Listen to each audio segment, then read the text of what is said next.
Hello and welcome. This is Flight to Nowhere, and today we are going to talk about Thai Airways Flight 365. Thai Airways Company, or more commonly known as Thai Airways, was the domestic flag carrier of Thailand. On 31st of August 1987, Thai Airways Flight 365 was on a routine domestic flight from Hat Yai to Phuket. The flight was operated on a 7-year-old Boeing 737-200 with the registration number HS-TBC. The captain was very experienced and had considerable flight hours under his belt. The first officer was also experienced but was new on the Boeing 737. The Boeing 737, introduced in 1968, had quickly become the workhorse for many airlines globally, a designation it still carries today. On that day, the flight was carrying 74 passengers and 9 crew members. At 8:10 am UTC, the flight departed Hat Yai Airport for what was supposed to be a very short domestic flight. By 8:27 am, the flight crew had already made initial contact with Phuket Approach Control, informing him that Flight 365 was 50 nautical miles away from Phuket VOR DME and was descending from flight level 150 to flight level 140. But Flight 365 was not the only one coming in to land at Phuket at the time. Dragonair Flight 203 was an international flight from Hong Kong International Airport to Phuket. This was also a Boeing 737, having taken off from Hong Kong at 5:15 am UTC. Around the time Thai Airways Flight 365 made initial contact with Phuket Approach Control, Dragonair Flight 203 was 35 nautical miles from Phuket VOR DME and was reaching flight level 130. So Flight 203 was ahead and below Flight 365. During the subsequent conversation between the Phuket Approach Control and the flight crew of both aircraft, the ATC gave landing clearance to Dragonair Flight 203 first, and Thai Airways Flight 365 was assigned number 2. At 8:34 am, Phuket Approach cleared Flight 365 to 3000 feet. At this time, Dragonair 203, which was at 2500 feet, asked the position of Thai Airways Flight 365, to which they immediately replied that they were at 13 nautical miles from Phuket VOR DME. Dragonair 203 replied that they had Thai Airways Flight 365 at their 1 o'clock position. This confused the pilots of Flight 365. Suddenly, Dragonair 203 was behind them. The Phuket Approach Control once again asked both flights about their positions. Flight 203 was at 2500 feet and 12 nautical miles away from Phuket VOR, while as per the pilots of Flight 365, they were at 3000 feet and 8 nautical miles from Phuket VOR. Here, the Phuket Approach Control reassigned Flight 365 to be number 1 for landing and Dragonair 203 was asked to be number 2. The pilot of Flight 365 immediately extended the landing gears of aircraft. Dragonair 203 expressed concern that Flight 365 was above them and they could not descend through their level as they were flying in IFR or instrument flight conditions.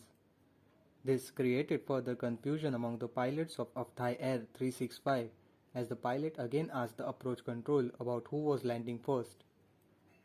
At 8:36 am, before any further communication could take place, Flight 365 plummeted towards the water and crashed into the sea approximately 8 nautical miles away from runway 27 at Phuket Airport. All 83 people on board the aircraft were killed in the crash. Everything seemed to be normal until the final few seconds before the crash. Whatever happened very quickly. The aircraft was maintained as prescribed by the manufacturer and had no issues in the days prior to the crash. Weather was also not a factor in the crash.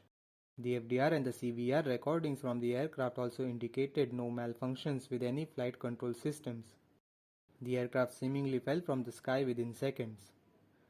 This pointed towards an aerodynamic stall. Let us know a little about what it is before we go any further. For an aircraft to fly in the air, it requires a continuous flow of air on its wings. The speed at which aircraft flies helps to maintain this flow during all phases of the flight. The minimum speed at which aircraft needs to fly to maintain level altitude is known as stall speed, meaning that below that speed, the aircraft cannot maintain its current altitude and will fall from the sky until corrective actions are taken. Depending on the weight of the aircraft, power, center of gravity and a few more factors, the stall speed can be higher or lower. According to the computed landing weight of Thai Air 365, the aircraft's weight on arrival to Phuket was 98,418 pounds. As the flight was reaching 3,000 feet, the aircraft was flying at 220 knots, well above its stall speed. But as the aircraft leveled off at 3,000 feet, its speed began decreasing as it dropped to 152 knots. Simulator tests were conducted to find out what could have been the stall speed for Flight 365 depending on the configuration the aircraft was in. Tests showed that the stick shaker activation speed was 161 knots with flaps up, landing gear down and speed brakes down, just as was in the case of the accident aircraft. In case of Flight 365, the stick shaker activated at 163 knots and the aircraft finally stalled at 152 knots. How the aircraft stalled was now clear, but why this happened was still to be found.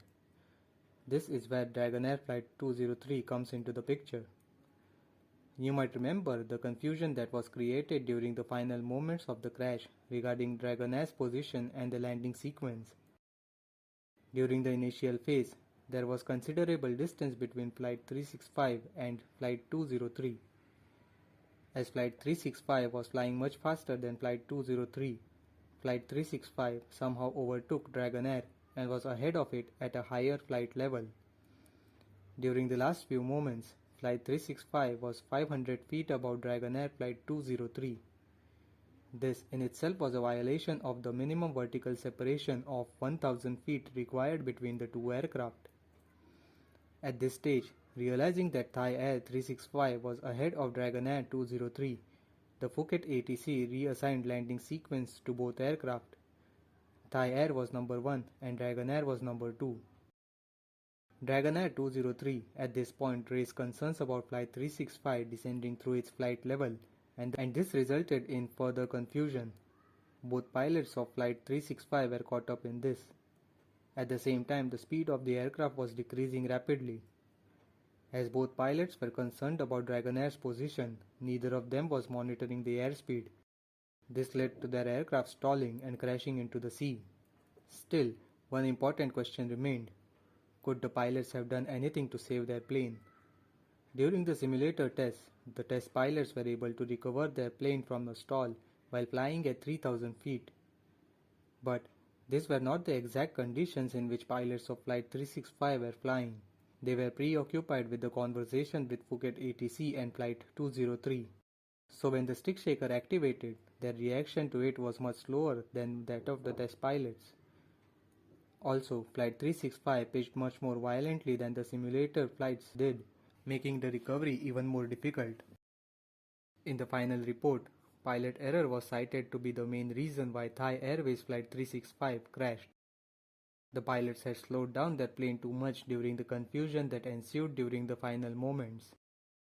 The report was also critical of Phuket ATC for reassigning landing sequence for both flights, when in reality he should have just allowed Dragonair Flight 203 to land as was decided and asked Thai Airways Flight 365 to slow down or go around for another approach. All in all, it was a pretty unfortunate sequence of events that led to this crash. My thoughts and prayers are with the passengers and crew who lost their lives in this tragic crash. Thank you for watching till the end. I hope you liked the video. Do like and subscribe for future videos.